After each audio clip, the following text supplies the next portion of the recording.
In this video, we're going to show you how you can fix a black or white screen issue on WhatsApp for iPhone. If this video helps you out, don't forget to like the video and subscribe. It really supports out the channel. If WhatsApp is stuck on a blank screen, don't worry, we've got a few methods that you can try. Just make sure you watch all the way to the end. Begin by simply restarting WhatsApp.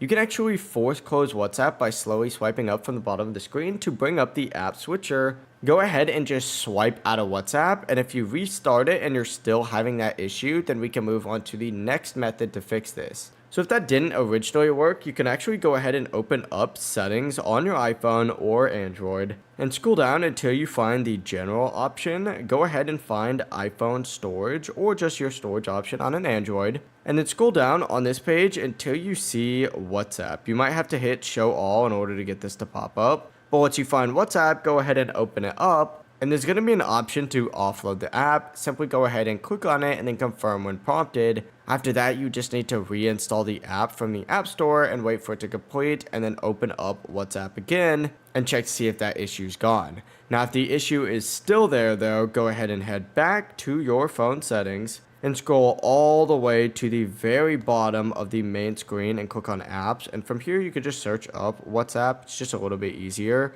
And just ensure that all the necessary permissions are enabled.